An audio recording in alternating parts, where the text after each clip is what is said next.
Assalamualaikum warahmatullahi wabarakatuh. Saya Sophia Lucuba dari kelompok 5 akan menjelaskan materi tentang sumber daya manusia dan pembangunan ekonomi. Baiklah, kita masuk ke pengertian sumber daya manusia. Sumber daya manusia adalah salah satu faktor yang sangat penting, bahkan tidak dapat dilepaskan dari sebuah organisasi, baik institusi maupun perusahaan. Pada hakikatnya, SDM berupa manusia yang dipekerjakan sebagai organisasi, sebagai penggerak, pemikir, dan perencana untuk mencapai suatu tujuan organisasi itu. Sumber daya manusia menurut Malayu SP Hasibuan adalah ilmu dan seni mengatur hubungan dan peranan tenaga kerja agar efektif dan efisien, membantu terwujudnya tujuan perusahaan, karyawan, dan masyarakat. Setelah itu, menurut Henry Shimamura, adalah penyalahgunaan, pengembangan, penilaian, pemberian balasan jasa, dan pengelolaan terhadap individu, anggota organisasi, atau kelompok kerja. Setelah itu kita masuk tujuan sumber daya manusia itu ada 4.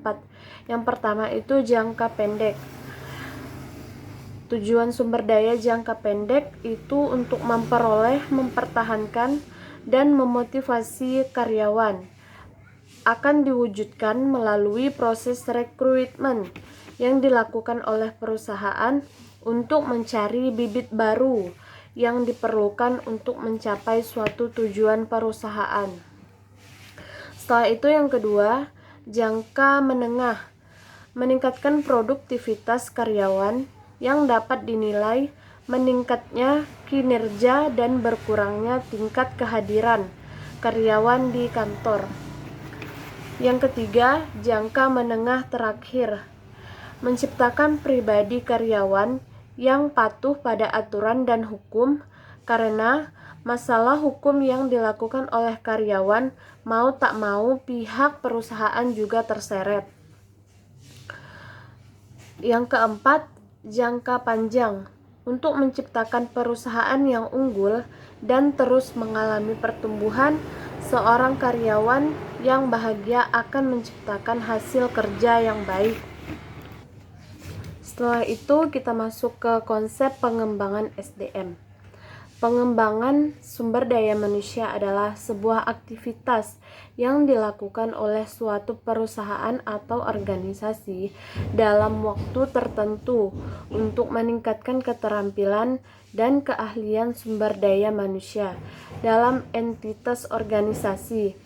Pada akhirnya meningkatkan produktivitas organisasi secara menyeluruh. Pengembangan SDM ini mengacu pada aktivitas-aktivitas yang diarahkan untuk meningkatkan kompetensi selama periode waktu lebih panjang yang melampaui jabatan saat ini, guna mengantisipasi kebutuhan masa depan organisasi yang terus berkembang dan berubah. Merupakan proses persiapan individu dalam organisasi untuk mempersiapkan tanggung jawab yang berbeda atau lebih tinggi, biasanya berkaitan dengan peningkatan kemampuan intelektual untuk melaksanakan pekerjaan yang lebih baik. Di dalamnya ini terdiri dari perencanaan, pendidikan, dan pelatihan dan pengelolaan manajemen. Setelah itu, kita masuk ke langkah-langkah pelaksanaan pelatihan atau pengembangan. Yang pertama itu menganalisis kebutuhan pelatihan organisasi yang sering disebut dengan need assessment. Yang kedua itu menentukan saran dan materi program pelatihan. Yang ketiga itu menentukan metode pelatihan dan prinsip-prinsip belajar yang digunakan. Yang keempat itu mengevaluasi program.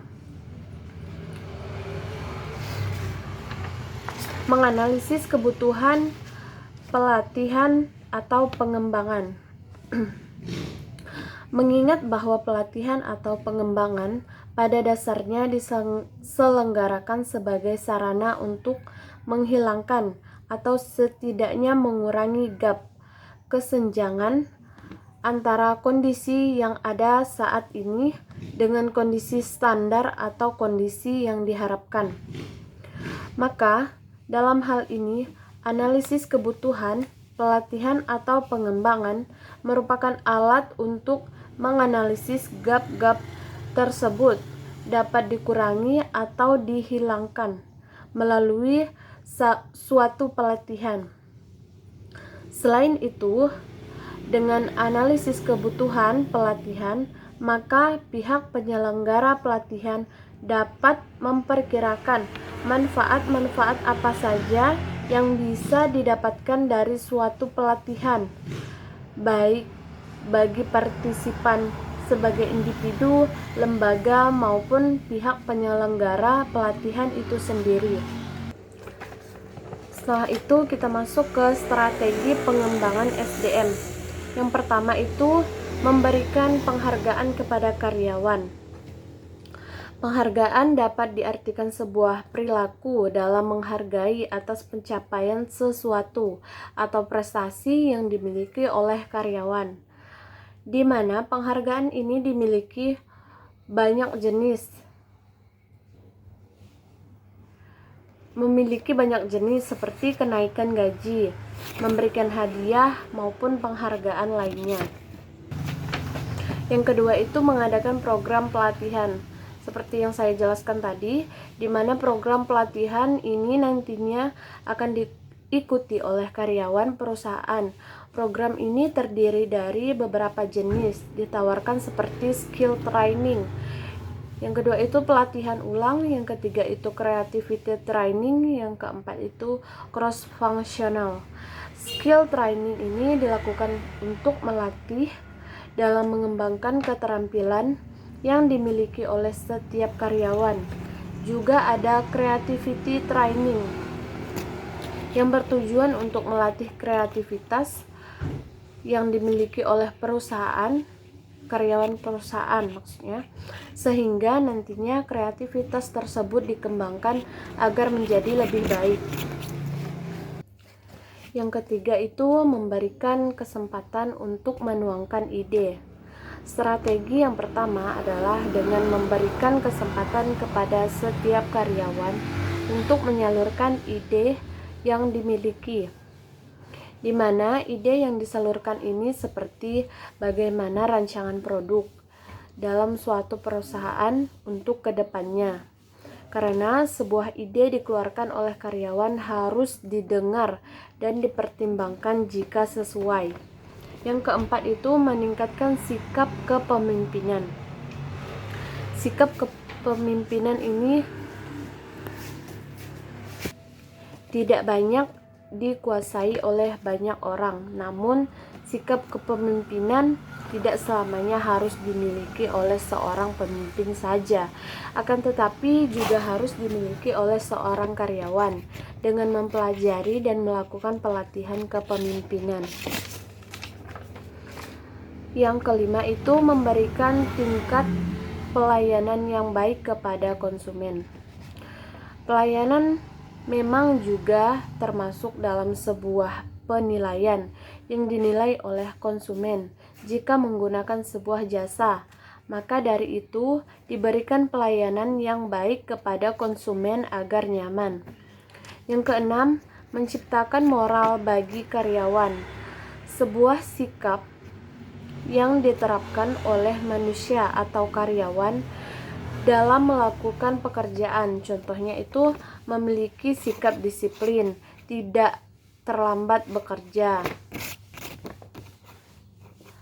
Yang 7, mampu meningkatkan balas jasa. Merupakan kata lain dari upah atau gaji yang diberikan kepada pekerja, di mana upah atau gaji yang diberikan itu sebagai balas jasa karena telah meluangkan waktu dan tenaga untuk bekerja di perusahaan tersebut. Baiklah, sekian materi dari saya. Selanjutnya akan dibacakan oleh Badarudin. Assalamualaikum warahmatullahi wabarakatuh.